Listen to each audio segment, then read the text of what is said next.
ನಮಸ್ತೆ ಎಲ್ಲರಿಗೂ welcome back to scheme ವಾರ್ತಾ ಕನ್ನಡ ನ್ಯೂಸ್ ಚಾನೆಲ್. ಗೃಹಲಕ್ಷ್ಮಿ ಯೋಜನೆಗೆ ಬಯೋಮೆಟ್ರಿಕ್ ಕಡ್ಡಾಯಗೊಳಿಸಿರುವ ಹೊಸ ನಿಯಮದ ಕುರಿತು ಈ ವಿಡಿಯೋದಲ್ಲಿ ತಿಳಿಸ್ತಾ ಹೋಗ್ತೇನೆ. ಇನ್ ಮುಂದೆ ಗೃಹಲಕ್ಷ್ಮಿ 2,000 ರೂಪಾಯಿ ಹಣಕ್ಕೆ ಬಯೋಮೆಟ್ರಿಕ್ ಕಡ್ಡಾಯ 31ನೇ ಕಂತಿನಿಂದ ಹೊಸ ನಿಯಮ. ಗೃಹಲಕ್ಷ್ಮಿ ಫಲಾನುಭವಿಗಳಿಗೆ ಲಕ್ಷ್ಮಿ ಹೆಬ್ಬಾಳ್ಕರ್ ಅವರಿಂದ ಹೊಸ ಆದೇಶ. ಇವತ್ತಿನ ವಿಡಿಯೋದಲ್ಲಿ ಗೃಹಲಕ್ಷ್ಮಿ ಯೋಜನೆಗೆ ಸಂಬಂಧಪಟ್ಟಂತೆ ರಾಜ್ಯ ಸರ್ಕಾರದಿಂದ ಬಂದಿರುವ ಒಂದು ಅತ್ಯಂತ ಪ್ರಮುಖವಾದ ಹೊಸ ಅಪ್ಡೇಟ್ ಬಗ್ಗೆ ತಿಳಿಸ್ತಾ ಹೋಗ್ತೀನಿ. ಅದಕ್ಕಿಂತ ಮೊದಲು ಈ ಚಾನೆಲ್ ಯಾರೆಲ್ಲ ಸಬ್ಸ್ಕ್ರೈಬ್ ಮಾಡಿಲ್ಲ ದಯವಿಟ್ಟು ಸಬ್ಸ್ಕ್ರೈಬ್ ಮಾಡಿ. ಹೌದು, ಇನ್ಮುಂದೆ ಗೃಹಲಕ್ಷ್ಮಿ ಯೋಜನೆಯ 2,000 ಹಣ ಪ್ರತಿಯೊಬ್ಬ ಮಹಿಳೆಯರ ಖಾತೆಗೆ ಬರಬೇಕು ಅಂದರೆ ಬಯೋಮೆಟ್ರಿಕ್ ಅಂದರೆ ಹೆಬ್ಬೆಟ್ಟಿನ ಗುರುತು ನೀಡುವುದು ಕಡ್ಡಾಯವಾಗಿದೆ. ಈ ಹೊಸ ನಿಯಮ ಯಾಕೆ ಬಂತು, ನೀವು ಎಲ್ಲಿಗೆ ಹೋಗಿ ಕೊಡಬೇಕು, ಯಾವೆಲ್ಲ ದಾಖಲೆ ಬೇಕು ಅನ್ನೋದನ್ನು ಈ ವಿಡಿಯೋದಲ್ಲಿ ಕಂಪ್ಲೀಟ್ ಆಗಿ ತಿಳಿಸ್ಕೊಡ್ತೀನಿ. ವಿಡಿಯೋನ ಸ್ಕಿಪ್ ಮಾಡದೆ ಪೂರ್ತಿಯಾಗಿ ನೋಡಿ. ಕಳೆದ ಕೆಲವು ದಿನಗಳಿಂದ ಟಿವಿ ಮತ್ತು ನ್ಯೂಸ್ ಪೇಪರ್ಗಳಲ್ಲಿ ಗೃಹಲಕ್ಷ್ಮಿ ಯೋಜನೆಯ ಈ ಬಯೋಮೆಟ್ರಿಕ್ ನಿಯಮದ ಬಗ್ಗೆ ದೊಡ್ಡ ಮಟ್ಟದಲ್ಲಿ ಚರ್ಚೆಯಾಗ್ತಿದೆ. ಸರ್ಕಾರ ಈ ನಿರ್ಧಾರ ತಗೊಳ್ಳೋಕೆ ಮುಖ್ಯ ಕಾರಣ ಏನಂದರೆ, ಮರಣ ಹೊಂದಿದವರ ಮಹಿಳೆಯರ ಹೆಸರಲ್ಲೂ ಕೂಡ ಅವರ ಕುಟುಂಬದವರು ಇನ್ನೂ ಗೃಹಲಕ್ಷ್ಮಿ ಹಣವನ್ನು ಪಡಿತಾ ಇದ್ದಾರೆ. ಇದರಿಂದ ಸರ್ಕಾರಕ್ಕೆ ಸುಮಾರು 100 ಕೋಟಿ ರೂಪಾಯಿಗಳಿಗೂ ಅಧಿಕ ನಷ್ಟ ಆಗ್ತಿದೆ ಎಂದು ಅಂದಾಜಿಸಲಾಗಿದೆ. ಈ ಹಿಂದೆ ಸರ್ಕಾರ ಜೀವಿತ ಪ್ರಮಾಣ ಪತ್ರ ಅಂದರೆ ಲೈಫ್ ಸರ್ಟಿಫಿಕೇಟ್ ಕೇಳಲು ಯೋಚಿಸಿತ್ತು.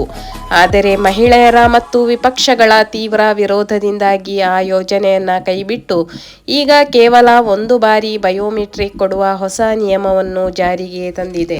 ತುಂಬ ವಿಡಿಯೋಗಳಲ್ಲಿ, ಸೋಷಿಯಲ್ ಮೀಡಿಯಾಗಳಲ್ಲಿ, ಟಿವಿ, ನ್ಯೂಸ್ ಪೇಪರ್ಗಳಲ್ಲಿಯೂ ಕೂಡ ಮೊದಲಿಂದಲೂ ಬರ್ತಾ ಇತ್ತು, ಮರಣ ಹೊಂದಿದವರ ಅಕೌಂಟಿಗೆ 100 ಕೋಟಿಗಿಂತ ಅಧಿಕ ಹಣ ಸರ್ಕಾರದಿಂದ ಬಂದಿದೆ ಅಂತೇಳಿ.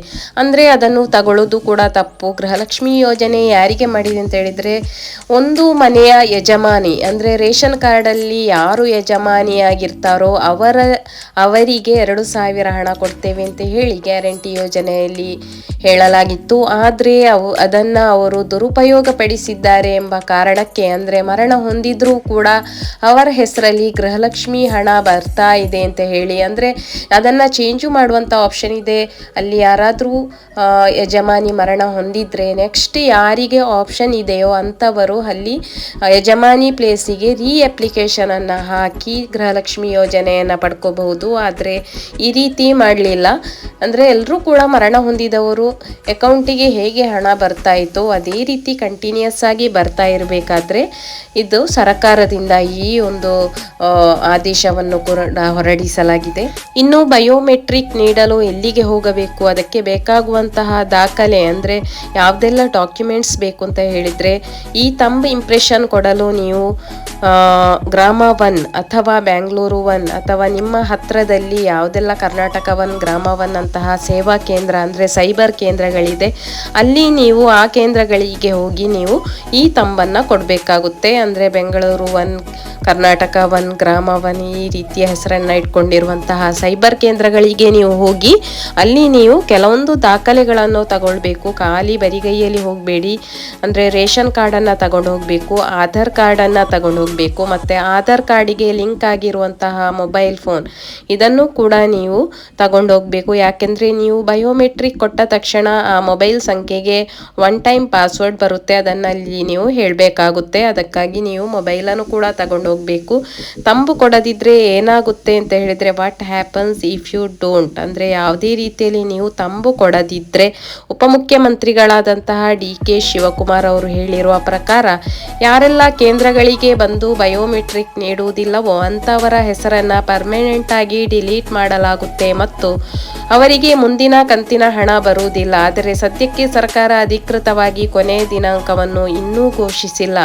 ಹಾಗಾಗಿ ನೀವೆಲ್ಲರೂ ಇವತ್ತಿನಿಂದಲೇ ಕ್ಯೂ ನಿಲ್ಲೋಕೆ ಹೋಗಬೇಡಿ. ದಿನಾಂಕ ಪ್ರಕಟವಾದ ತಕ್ಷಣ ನಾನು ಮತ್ತೊಂದು ವಿಡಿಯೋ ಮಾಡಿ ನಿಮಗೆ ಅಪ್ಡೇಟನ್ನು ಕೊಡ್ತೇನೆ. ಆ ನಂತರ ನೀವು ಈ ಎಲ್ಲ ದಾಖಲೆಗಳನ್ನು ತಗೊಂಡು ಹೋಗಿ ನೀವು ಗ್ರಾಮ 1 ಅಥವಾ ಕರ್ನಾಟಕ 1, ಬೆಂಗಳೂರು 1 ಈ ರೀತಿಯ ಸೇವಾ ಕೇಂದ್ರಕ್ಕೆ ಹೋಗಿ ನಿಮ್ಮ ತಂಬನ್ನು ಕೊಡಬೇಕಾಗುತ್ತೆ. ಇದರ ಜೊತೆಗೆ ಒಂದು ಸಿಹಿ ಸುದ್ದಿ ಏನೆಂದರೆ, ಹಿರಿಯ ನಾಗರಿಕರ ವೃದ್ಧಾಪ್ಯ ವೇತನ ಅಥವಾ ವಿಧವಾ ವೇತನ ಮತ್ತು ಅಂಗವಿಕಲರ ಪಿಂಚಣಿ ಹಣ ಬಿಡುಗಡೆಯಾಗಿದೆ. ಹಾಗೂ ಗೃಹಲಕ್ಷ್ಮಿಯ 30ನೇ ಕಂತಿನ ಹಣ ಇನ್ನು ಯಾರಿಗೆ ಬಂದಿಲ್ಲವೋ ವರಿ ಮಾಡಬೇಡಿ. ಈ ತಿಂಗಳ 31ನೇ ತಾರೀಕಿನ ಒಳಗಾಗಿ ನಿಮ್ಮ ಖಾತೆಗೆ ಹಣ ಜಮಾ ಆಗಲಿದೆ. ಆಲ್ರೆಡಿ ಎಲ್ಲ ಜಿಲ್ಲೆಗಳಿಗೂ ಕೂಡ ಜಮಾ ಪ್ರಾರಂಭವಾಗಿದೆ. ಮೇಯ್ನ್ ಆಗಿ ತುಮಕೂರು ಜಿಲ್ಲೆಗೆ ಹಣ 30ನೇ ಕಂತಿನ ಹಣ ಜಮಾ ಆಗಿದೆ. ದಕ್ಷಿಣ ಕನ್ನಡ, ಮೈಸೂರು, ಮಂಡ್ಯ ಈ ರೀತಿ ಎಲ್ಲ ಜಿಲ್ಲೆಗಳಿಗೂ ಕೂಡ ಹಣ ಜಮಾ ಆಗ್ತಾ ಇದೆ. ಯಾವುದಾದ್ರೂ ನಿಮ್ಮ ಜಿಲ್ಲೆಗೆ ಹಣ ಬಂದಿಲ್ಲ ಅಂತ ಹೇಳಿದರೆ ದಯವಿಟ್ಟು ನಿಮ್ಮ ಜಿಲ್ಲೆಯನ್ನು ಮೆನ್ಷನ್ ಮಾಡಿ ಕಮೆಂಟ್ ಮಾಡಿ. ನಿಮ್ಮ ಯಾವ ಜಿಲ್ಲೆಗೆ ಕೊನೆಯದಾಗಿ ಬರುತ್ತೋ ಅಂಥವರು ಕಮೆಂಟ್ ಮಾಡಿ. ಮತ್ತು ನಿಮ್ಮ ಜಿಲ್ಲೆಗೆ ಮೊದಲಿನ ಆದ್ಯತೆಯನ್ನು ಕೂಡ ಕೊಡುವಂತಹ ಚಾನ್ಸಸ್ ಕೂಡ ಇರುತ್ತೆ. ಅದರಿಂದ ದಯವಿಟ್ಟು ಕಮೆಂಟ್ ಮಾಡಿ. ನಿಮಗೆ ಸರ್ಕಾರದ ಈ ಬಯೋಮೆಟ್ರಿಕ್ ನಿಯಮ ಸರಿ ಅನಿಸುತ್ತಾ ಅಥವಾ ತಪ್ಪು ಅನಿಸುತ್ತಾ ಅನ್ನೋದನ್ನು ಕೂಡ ನೀವು ಕೆಳಗೆ ಕಮೆಂಟ್ ಮಾಡಿ ತಿಳಿಸಿ. ಈ ಮಾಹಿತಿ ಇಷ್ಟ ಆದರೆ ವಿಡಿಯೋಗೆ ಒಂದು ಲೈಕ್ ಕೊಡಿ, ನಿಮ್ಮ ಸ್ನೇಹಿತರಿಗೆ ಶೇರ್ ಮಾಡಿ ಹಾಗೂ ನಮ್ಮ ಚಾನೆಲ್ಗೆ ಸಬ್ಸ್ಕ್ರೈಬ್ ಆಗುವುದನ್ನು ದಯವಿಟ್ಟು ಮರೆಯಬೇಡಿ. ಧನ್ಯವಾದಗಳು.